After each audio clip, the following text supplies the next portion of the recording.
Comment vivre longtemps en restant en bonne santé?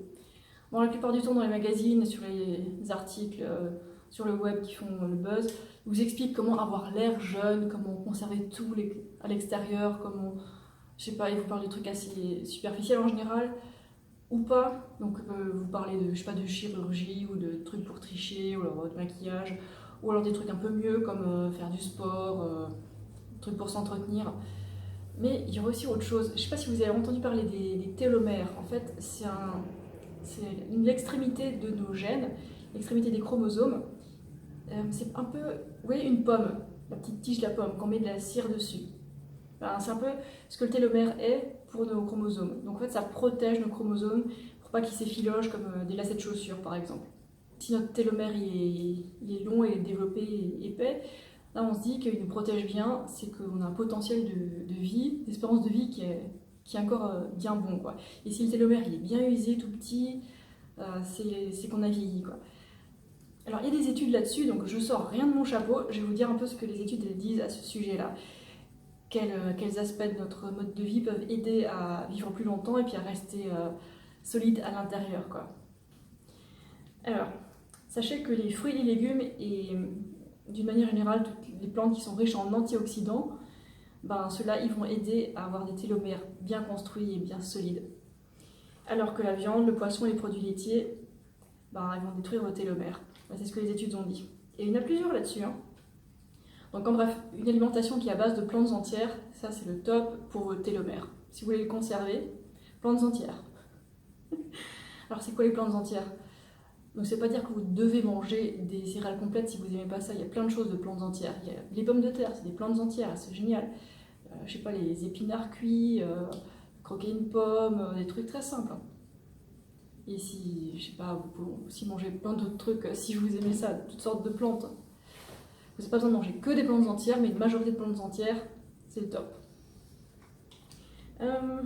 Autre chose, pour le sport. Pour ceux qui croient que le sport peut tout compenser, ben, c'est complètement faux. Si on a une mauvaise alimentation et qu'on fait du sport par-dessus, ça aura l'air sur le moment de compenser, mais à l'intérieur du corps, l'oxydation, elle est faite quand même, hein.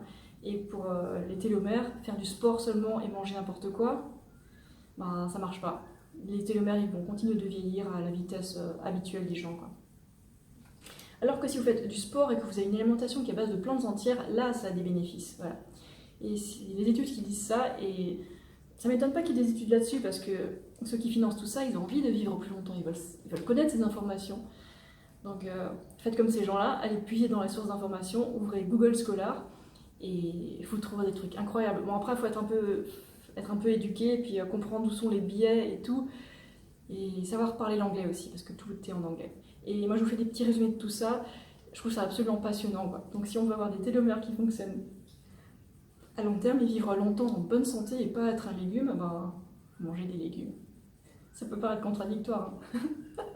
Non, non, vous n'êtes pas obligé de vous baser sur les légumes, hein. Vous pouvez baser votre alimentation sur les féculents ou les fruits selon les repas, et puis voilà, trop simple. Il faut acheter des légumes en plus, c'est un accompagnement, c'est pas un plat principal, parce que quand on dit soit végétalien, fait ok, c'est manger de la salade et rajouter 3 gouttes d'huile, non, c'est pas ça. Être végétalien, ça consiste pas juste à manger de la salade et à se punir, au contraire, c'est se faire plaisir, mais avec les bons aliments, quoi. Donc des légumes, oui, mais c'est pas la base. Voilà, si vous voulez une base calorique, c'est féculents ou fruits.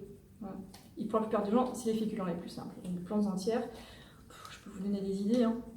Je sais pas, le riz que vous aimez, que ce soit du riz complet, du riz blanc ou du riz sauvage, prenez celui qui est le plus pratique pour vous, celui que, voilà, c'est mieux.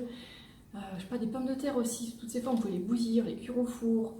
Je sais pas, vous pouvez aussi manger du potiron, rajouter du potiron sur vos pommes de terre, et puis si vous avez envie d'un goût salé, rajoutez de la sauce soja diluée, comme ça vous n'avez pas trop de sel. Et puis en fruits, ben, des fruits mûrs, des pommes mûres, pas trop acides, des bananes qui sont mûres, pas celles qui sont toutes âpres et vertes. Voilà, c'est passionnant comme sujet, donc allez vous renseigner, il y a plein de gens qui partagent plein de choses là-dessus sur internet, moi y compris, et puis c'est passionnant. Voilà. Donc le sport tout seul, ça va pas tenir très très longtemps. Regardez ceux qui mangent très mal et qui font du sport, au bout d'un moment, ben, ils arrêtent et puis c'est fini, quoi. L'aspect physique il est fini, quoi. Et essayer de tricher avec des drogues ou des trucs comme ça va pas marcher très très longtemps, hein. Ça va marcher pour avoir l'air super jeune et faire du marketing et tout, mais à terme, ça va pas pardonner, quoi. Voilà, donc vous laissez pas duper par ceux qui diffusent des fausses informations sur Internet, il y en a plein. Et maintenant, vous avez le pouvoir de vérifier tout ça. Vous avez accès à Google Scholar pour vérifier tout ce que les gens disent. Donc demandez-leur des preuves. S'ils n'en ont pas, ben, je sais pas, mettez des réticences, hein. Je pense que c'est bien d'être ouvert à tout parce que tout n'a pas encore été prouvé, mais beaucoup de choses ont déjà été prouvées. Donc servons-nous dans cette bibliothèque d'informations géniales. Voilà. Ciao.